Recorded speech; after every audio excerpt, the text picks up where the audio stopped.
امی امی امی کہاں ہیں آپ؟ اقصیٰ زور زور سے آوازیں لگاتی ہوئی اپنی امی کو دیکھتی رہی۔ اس کی امی نے کچن سے آواز لگائی کہ بیٹا میں یہاں ہوں۔ جب اس نے کچن میں اپنی امی کو کام کرتے ہوئے دیکھا تو ماں سے بولا آپ ہر وقت کام میں مصروف رہتی ہیں۔ اس کی امی نے پیار سے اسے دیکھا اور بولا آ گئی بیٹا تم؟ جی امی میں تو آ گئی ہوں۔ آج اتنے سارے کھانے کس کے لیے بنائے جا رہے ہیں؟ ایسا کون سا مہمان ہمارے گھر آ رہا ہے؟ اقصیٰ نے اپنی امی سے پوچھا۔ ماں نے کہا بیٹا تمہاری بڑی امی کے میکے سے کچھ لوگ آ رہے ہیں تو بس ان کے لیے یہ سب اہتمام کیا ہے۔ مہمان بڑی امی کے آ رہے ہیں اور وہ اروام فرما رہی ہیں اور آپ یہاں کھانے بنا بنا کر ہلکان ہو رہی ہیں۔ ایسا نہیں کہتے بیٹا، ان کی طبیعت ناساز ہے اور ہم ان کی مدد نہیں کریں گے تو اور کون کرے گا؟ وہ ہماری اپنی ہے نا۔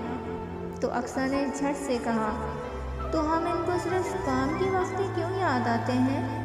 ویسے تو کبھی بڑی امی سیدھے منہ ہم سے بات بھی نہیں کرتی۔ صاف بات ہے ان کو صرف مطلب کے وقت ہی ہم یاد آتے ہیں، خاص کر بڑی امی کو۔ بری بات اقصیٰ، میں نے تمہیں کتنی بار سمجھایا ہے اپنے دل میں بدگمانیاں نہ پیدا کرو۔ لیکن امی چلو اب ٹھیک ہے، لیکن میں کچھ نہیں سنوں گی۔ کھانا اٹھاؤ اور بڑی امی کے پورشن میں جا کر دے کر آؤ، یہاں پر بیٹھ کر باتیں نہ بناؤ۔ اقصیٰ غصے میں کھانا لے کر بڑی امی کے پورشن میں چلی گئی اور بڑی امی سے کہا کہ بڑی امی میں نے کھانا کچن میں رکھوا دیا ہے، آپ دیکھ لیں۔ جب اس نے دیکھا بڑی امی تیار سجی سنوری کمرے میں بیٹھی ٹی وی دیکھ رہی ہیں تو اسے اور زیادہ غصہ آنے لگا۔ جب وہ واپس جانے لگی تو بڑی امی نے اس کو آواز دی کہ آسیہ سے کہنا کہ روٹیاں مہمانوں کے آنے کے بعد بنائے روٹیاں گرم گرم اچھی لگتی ہیں۔ اس نے ہاں میں سر ہلایا اور غصے سے نیچے چلی آئی۔ اقصیٰ جب اپنے کمرے میں آئی تو دل ہی دل میں گڑنے لگی کہ امی کبھی بڑی امی کی مکار فطرت کو کیوں نہیں سمجھ پاتی ہیں؟ وہ اتنی سادہ کیوں ہیں؟ آخر وہ بڑی امی کی چالاکیوں کو کیوں نہیں سمجھ پا رہی ہیں؟ آخر کیوں؟ اقصیٰ کو بہت غصہ تھا۔ اس کے کچھ دیر بعد اقصیٰ فریش ہو کر جب کمرے سے باہر آتی ہے تو اس کی امی عصر کی نماز ادا کر رہی ہوتی ہیں۔ اقصیٰ ان کے قریب جا کر بیٹھ جاتی ہے۔ ان کی امی نے پوچھا کہ کیا ہوا، ایسے کیوں دیکھ رہی ہو؟ اقصیٰ نے کہا کہ امی اللہ نے آپ کی فطرت میں اتنی عاجزی رکھی ہے، لوگ آپ کی سادگی کا فائدہ اٹھاتے ہیں اور آپ سمجھ ہی نہیں پاتی ہیں۔ بیٹا ہر انسان کو عاجز رہنا چاہیے، عاجزی اللہ کو بہت پسند ہے۔ غرور کس چیز کا؟ تو یہ بات بڑی امی اور بڑے ابو کو کیوں سمجھ میں نہیں آتی ہے؟ انہیں کس چیز کا اتنا غرور ہے؟ وہ کیوں ہمیں اتنا حقیر سمجھتے ہیں؟ وہ کیوں عاجزی نہیں اپناتے؟ ایسی بات نہیں ہے بیٹا، ہر انسان کی اپنی فطرت ہوتی ہے اور وہ اسی کے حساب سے چلتا ہے۔ تم اتنی بدگمان نہیں ہوا کرو، بدگمانی بری چیز ہے۔ چلو اٹھو، مجھے مہمانوں کے لیے روٹیاں بھی پکانی ہیں۔ یہ کہتے ہوئے وہ کمرے سے چلی جاتی ہیں کچن کی طرف اور اقصیٰ اپنا سر پکڑ کر بیٹھ جاتی ہے۔ اگلے دن اقصیٰ تیار ہو کر کمرے سے باہر آتی ہے اور اپنے بھائی کو تلاش کرتی ہے۔ اس کا بھائی اس کو نظر نہیں آتا تو وہ اپنی امی سے پوچھتی ہے امی یہ بھائی کہاں ہے؟ اس کی امی نے کہا کہ وہ تو بازار گیا ہے، بھابھی نے کچھ سامان منگوایا تھا، اس کے لیے اس کو میں نے بازار بھیجا ہے۔ امی آپ کو پتہ ہے نا کہ بھائی مجھے کالج لے کر جاتا ہے، پھر بھی آپ نے بھائی کو سامان لینے کے لیے بھیج دیا۔ بھابھی کو کچھ سامان چاہیے تھا اس لیے بھیجا ہے۔ بڑی امی اپنے بیٹے کو بھی تو بھیج سکتی تھی نا، وہ بھی تو گھر پر ہے۔ بس اقصیٰ بدتمیزی نہ کرو۔ اب آسیہ کو غصہ آیا، اقصیٰ کو ڈانٹا، تبھی اس کا بھائی گھر میں داخل ہوا۔